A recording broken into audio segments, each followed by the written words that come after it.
The nation is locked in a struggle right now.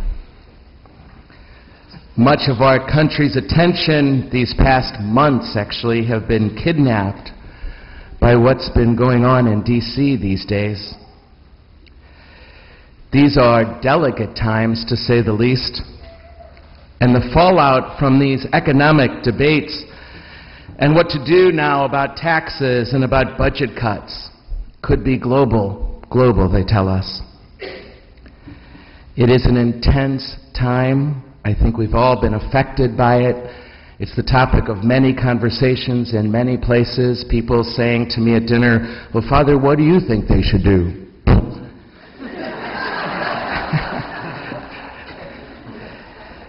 There's just a lot of anxiety in a lot of people, and it's coming down to the wire, and we're hoping today, maybe tomorrow, the next day at the latest, maybe, please. Our personal finances and the world economy could be affected, they tell us, by how this all turns out. People are scared. How do these tensions come together? How do we find our way through these kinds of things? The issues are real, and the issues are troubling, and that the issues at this point are indeed scary. The nation, in many ways, is like a family right now. What is happening in our government way over in D.C. actually mirrors what's going on in our own homes, in many of our marriages, at our own kitchen tables. One of the biggest tensions in all of our lives is money. It's one of the biggest tensions in marriage, bar none. There's a lot of emotions around money. There's a lot of anger around money. There's some really significant disagreements and fights that happen in our families over money. Even divorce comes about because of it sometimes. And even after divorce, one of the lingering issues is working out money. People's spending habits, people's understanding and what they're okay with debt-wise on their credit card or on the nation's tab are very different from each other. A woman told me just the week before last of an issue in her own family. The issue she described is that she would like to give a significant gift to the CSC financially, and her husband will hear nothing of it.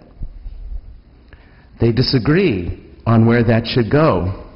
She wanted to give it to the CSC. It wasn't his priority at all. And this led to some fights, actually. Now, I got to tell you, this is a hard one to be objective about. I pride myself in my objectivity when I work with couples, and I don't think I did all that great, actually. We'll see. But what's more important, I think, more important actually than where they give their money is how they figure this out, how they're going to work through this to come to a decision about sharing this precious resource that is our hard-earned money, and with whom.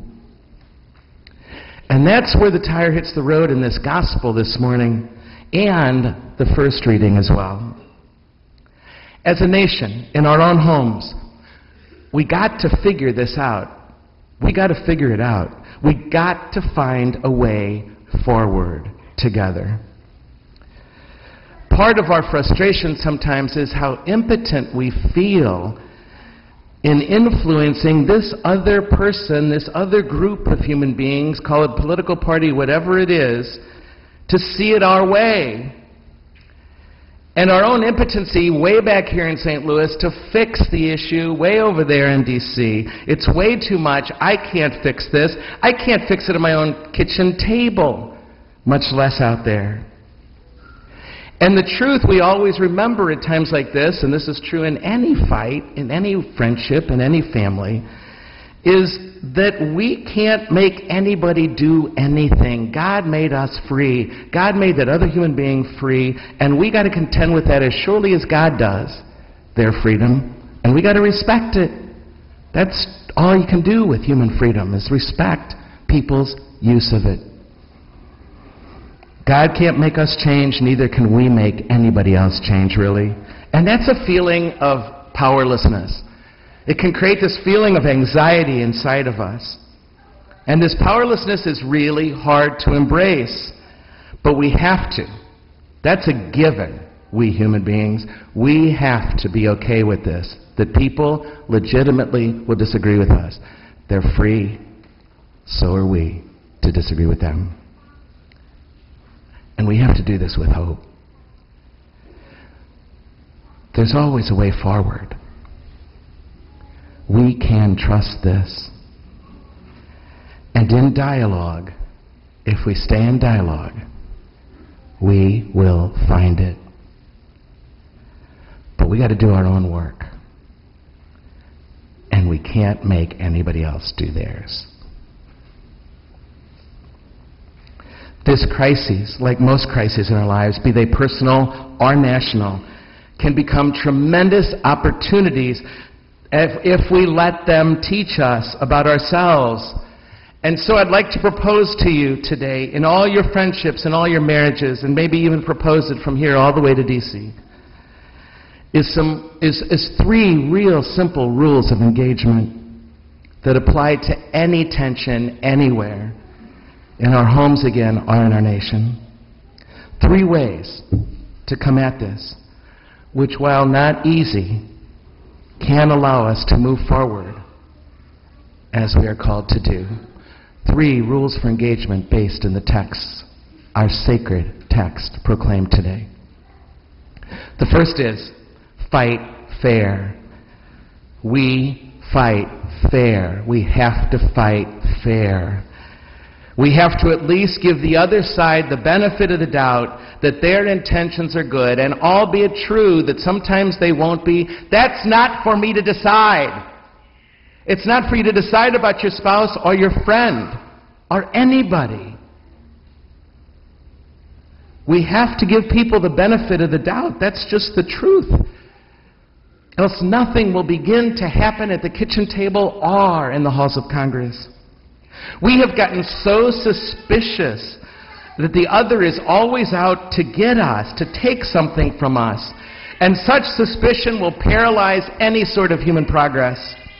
And remember, our motives will always be somewhat mixed, including our own, yours and mine. They're always a little bit mixed, true? And we need to get away from name-calling, deciding what their intention is. It's just not cool. And I learned this in couple counseling a long time ago, and it's true for friendship as well. We got to stay current in these debates. We can't keep bringing up the past. It's not about who used to do what or how you did this or that. And this is true of political parties too. You and I know we can blame the other side forever. It's your fault we're into this. We can do that in the kitchen. It's your fault. You did this. That's not going to help anybody ever, anytime again. First rule in your marriages, if you don't know it, if you haven't ever heard it before, stay current. It's time to stop finger pointing and deciding whose fault it is and get on with fixing what is. This is about this issue today, which we together take responsibility for. I don't care who put the debt on the credit card. Let's fix it. That's reality. And give that person the benefit of the doubt that they had at least good intentions.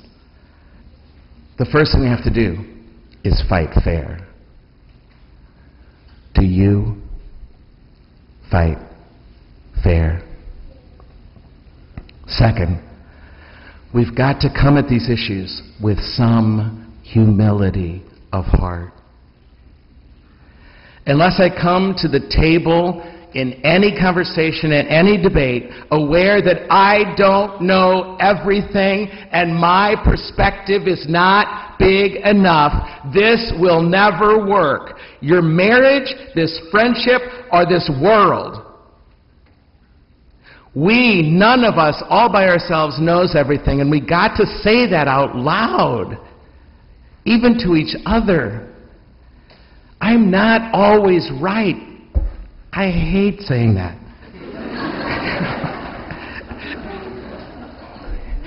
Each of us has to bring humility to the table if we're ever going to move forward in our homes and in our government. How humble are you when it starts to come together in front of you and the tensions are escalating? What's come of your humility? Yours. Don't think about your spouses right now. Yours. And finally, we've got to keep it a dialogue, my friends. It's got to stay a dialogue. And here's the good news. If we keep it a conversation instead of a debate, there will always, always, always be a win-win available for both of us for the common good. In a debate, if I'm too focused on my agenda, on what I have at stake, nothing new will ever happen, ever. And the deadlines will pass. And it'll be too late. Divorce. National crises. One of the things I love Pope Paul VI for, he was the Pope at the end of the Council. He was also the Pope that carried us into the next generation after the Council, was that he always encouraged dialogue. He had unabashed trust in the power of dialogue. And he always reminded us that real, honest, humble dialogue will always, always, always create a breakthrough. Always a breakthrough. And when both sides are willing to learn from the other, not positioning, he said, not posturing, not the agenda of winning here in marriage or anywhere, there will always be a win-win available to us. It will if we stay in the conversation and don't let it become a debate. We've got to keep it a dialogue. How are you at moving from debate to dialogue? How long does it take, my friends? The truth is that this crisis in our nation is giving us each a chance to look again at our own priorities. As a nation, they're deciding those today, and we will live with those. And at our kitchen tables. And the truth is, we got to be responsible about our financial choices. And we have to be careful as we relate to each other along the way. We have to be careful for each other. In every disagreement, we have to care for each other and make sure we're caring about what Jesus cared about. You know, we had a seminary professor who would say to us, he taught us urbanology, and he would come in time and time again, and he would say, guys, don't be dumb, don't be stupid. Don't be dumb, don't be stupid. And the truth is, sometimes when it comes to money, we are. We are so dumb and we are so stupid. We can't spend what we don't have. We got to do that. And you guys who are single, as I kind of put myself in your boat a little bit, even though we don't have to hammer this out all the time with another person across the kitchen table, we can't be dumb or stupid. We can't just assume somebody's going to pick up the slack and take care of us because we wanted to do what we wanted to do. That our parents are going to somehow rescue us, or our friends are somehow going to take us in. They might for a time, but we can't just assume that ever. That's not fair. And it's not responsible. And we get to make the choice if we want to be a responsible human being or not.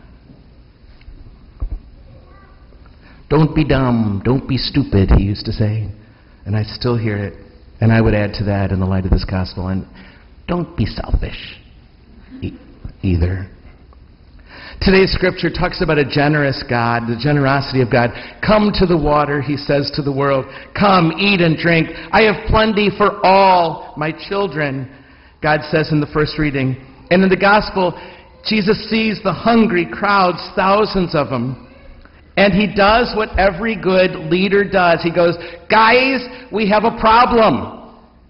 These people have been here all day. It's a hot St. Louis afternoon. There's thousands of them, and we don't have food. What's the first thing that happens in response to the issue becoming clear? They start to brainstorm. What do we do? Well, we could send them home. Ooh, they might not make it. We could share what we have. Ooh, 2 fish, 5 loaves of bread. And then the issue becomes, well, what do we do? And then everybody goes, well, it's my fish.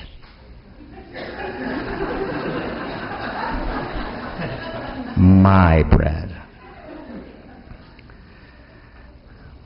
But then they stay in it and they figure it out.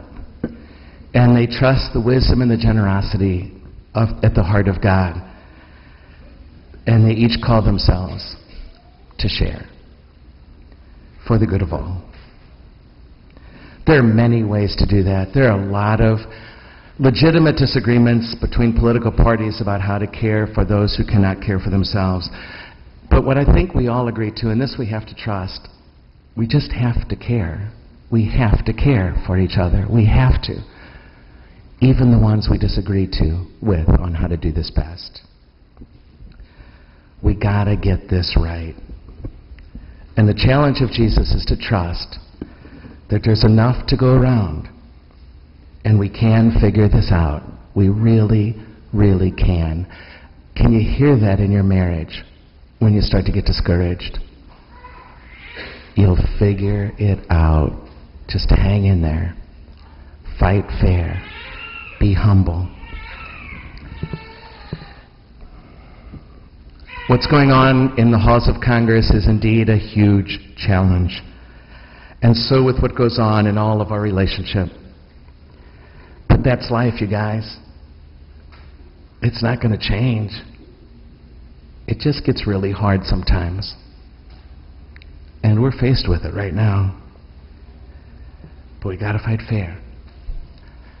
With humility. And stay in the dialogue. In the hallowed halls of Congress, or at our own kitchen tables, there's simply no other way.